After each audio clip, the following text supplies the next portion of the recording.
کہتی تھی کہ میں بہت خیال کروں گی، یہ تو میری اپنی بیٹیوں جیسی ہے، یہ تو یوں ہے جیسا کہ ہوتے ہیں ان کے ڈرامے بازیاں جیسے یہ کرتے ہیں لوگ شروع میں۔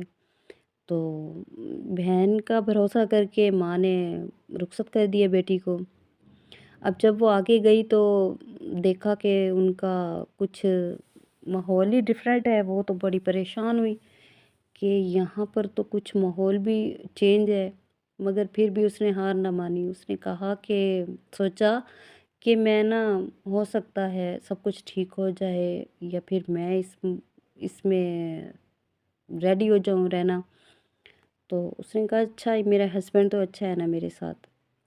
جب خالہ نے دیکھا کہ میرا بیٹا اور بہو اتنے خوش ہیں تو یہ کیسے میں برداشت کروں، یہ مجھ سے کبھی بھی برداشت نہیں ہوگا۔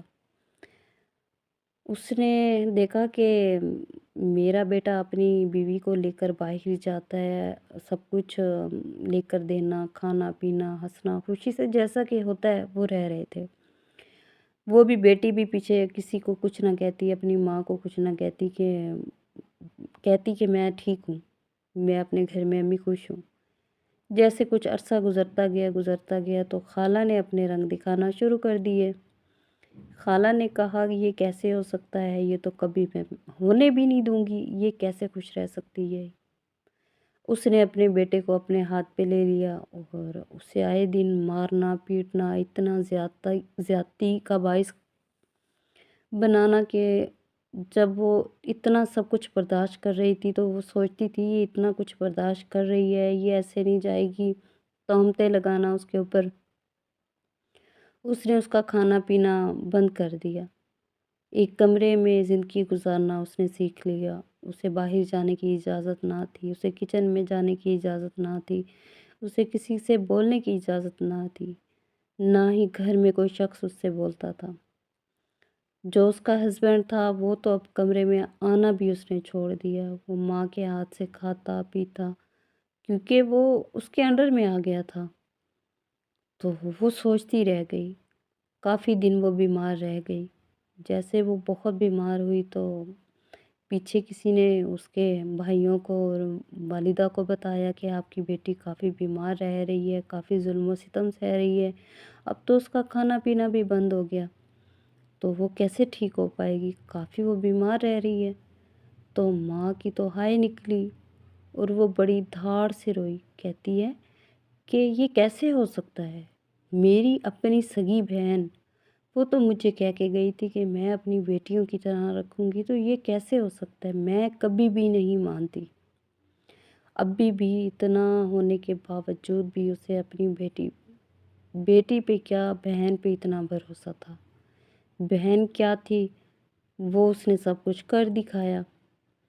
جب وہ اپنی بیٹی کے گھر میں پہنچے، بھائی تینوں بہن کے اور ماں پہنچی بیٹی کے گھر میں، تو آگے دیکھتے ہیں وہ تو پہچان ہی نہ جا رہی ہو، وہ تو ایک کمبل اوڑھ کر ایسے سسکیاں لیتی ہوئی رو رہی ہو، اتنا کافی کالا رنگ ہو چکا ہو، اتنی کمزور ہو چکی ہو جیسے اس نے برسوں سے کچھ کھایا ہی نہیں ہے، اسے کسی کا پتہ ہی نہیں ہے۔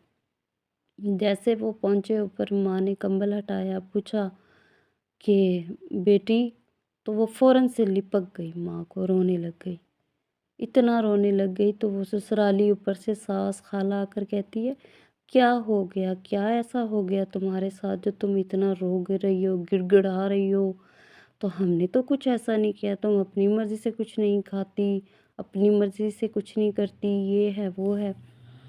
تو وہ پھر زیادہ رونے لگ گئی، کہتی ہے ماں میرا نصیب اگر آپ لکھتی تو آج یہ حالات مجھے نہ دیکھنے پڑتے۔ کیا ایسے ہو سکتا ہے کہ مائیں اپنی بیٹی کا نصیب لکھیں تو وہ ایسا لکھیں، یہ کبھی بھی نہیں ہو سکتا۔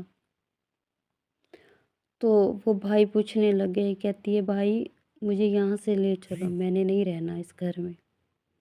بھائیوں نے سب وجہ پوچھی، کہتی ہے نہیں میں کچھ بھی نہیں بتا سکتی، میں نے سب اللہ پہ چھوڑ دی ہے، میں نے یہاں نہیں رہنا، مجھے لے چلو۔